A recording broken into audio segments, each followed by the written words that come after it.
Pulong Duterte. At dahil nga po, napag-usapan na natin yan mga kababayan, naku, eto na-i-issue si Congressman Pulong Duterte. No? Eh sabi dito, Representative Duterte itinanggi pinapabayaan ng distrito. Basahin lang ho natin to. Eh kasi bakit ho hindi mai-issue ng ganyan si Congressman Pulong? Ang daming bansang pupuntahan. 16 yata, kung di ako nagkakamali, 16, 17. Yung mga kababayan natin, bakit kaya aalis si Boss Pulong ng ating bansa? Hindi kaya dahil maghahagilap sila ng asylum kung saan o kung sinong bansa ang tatanggap sa kanila? Meron naman nagsasabi na kesyo daw aayusin daw yung mga bank account nila sa iba't ibang sulok ng mundo. Hindi ako naniniwala doon, mga kababayan. Mas more on maghahanap ng asylum, no? Mas more on worst come to worst, maghahagilap sila nung bansa na tatanggap sa kanila, mga kababayan. Pero pwede pa din pong mali. Basahin lang natin ang mabilisan. Congressman Duterte itinangging pinabayaan na ang distrito. Biruin mo, 50 araw yata, kung di ako nagkakamali, yung wala si Pulong dahil nga maglilibot no? Itinanggi ni Davao City Representative Pulong Duterte ang mga aligasyon na pinabayaan na nito ang kanyang distrito kasabay ng pangako na patuloy na isinusulong sa pag-unlad ng lungsod. Paano nga naman yun? Ikaw ang pinakaama niyan bilang kongresista. Ikaw ang pinaka-representative niyan. Sa Kamara de Representante, tapos alaws ka. 50 araw. Di ba? Sa isang recorded message sa campaign rally ng hugpong sa Tawong, Tawong Lungsod Party sa Barangay 5A sa Davao City noong Miyerkules ng gabi, iginiit ng mambabatas ang kahalagahan ng pagkakaisa at pagtitiwala at pagsuporta ng komunidad sa pag-unlad ng Davao City. Mapapaisip kasi sila, mga kababayan, biruin nyo, sasabihin, ilang dekada na mga Duterte nakaupo dito, congressman, mayor, lahat na, may barangay captain pa, yung anak nga ni Pulong na si Omar. Diba? Pero ang baha, ganun pa din. Ang krimen, ganun pa din. Doon sa munisipyo ni Baste, may mga positibo sa pinagbabawal na gamot. Ano ba yun? Di ba, mga kababayan? Tapos ngayon, wala. Nagpaalam. Sabi siguro ng Congress, payagan mo na yan. Bakit? Payagan mo man yan o hindi. Wala naman lagi yan Lagi daw kasi may usap-usapan doon sa Congress. Naalala nyo yung mga hearing sa Congress? Di ba, Lee Ars? Mga hearing sa Congress, sabi, lagi daw wala si Congressman Pulong Duterte. Doon sa Congress at doon sa opisina niya. Ang droga, ganun pa din. Wala siya kahit minsan, sabi ni Phil Danes' mom in DK. Ayon kay Duterte, nais nito na ang Davao City ay makapagbigay ng oportunidad sa mga residente at sa mga kapwa Pilipino upang mas maging maganda ang kanilang kinabukasan. Kaso 3 dekada na daw kayo dyan.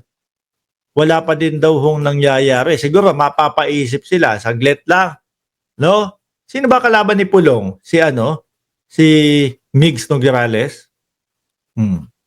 Naku, may tulog si Pulong dun Through our program and project, along with your trust and support, I am confident that we can achieve a progressive and thriving Davao City, sabi ni Duterte. Kaso nga, di ba? Madalas naririnig natin yung mga yung mga pangako na ganyan. Kapag kailan malapit na yung eleksyon, medyo nadidikit-dikit na sila doon sa mga taong bayan, doon sa mga bahay-bahay. Napapabeso-beso na sila. Kapag kailan, malapit na ang eleksyon. Makikita mo na sa harap ng bahay mo yung mga yan. Kapag malapit na ang eleksyon, mga kababayan.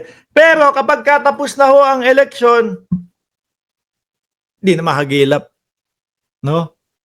Hindi na makita kung nasaan. Di ba?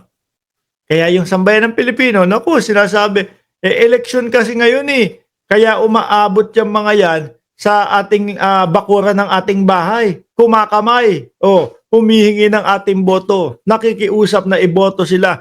Pero kapag ka nakaupo na, wala na. No? Baha. Batikusin natin si Bongbong Marcos kasi baha doon sa Bicol. Oh. Pero nakalimutan nila, yung Davao daw ho, binabaha din. Di ba mga kababayan? Patikusin natin si Bongbong Marcos kasi meron siyang mga flood control, etc., etc. Yung mga taga Bicol na nandoon, na nadali ng baha. Sabi nila, hindi ho natin masisisi kung hindi kinaya ng mga flood control. Sa kadahilanan po na talagang yung ibinuhos ng tubig ng ulan na yon o bagyong yon napakarami ho. Hindi talaga kaya ng flood control.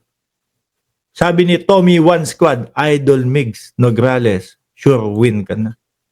Ano na kinasal na si No, kinasal na si Migs. Magko-comment dyan si Jordan G. Tingnan nyo.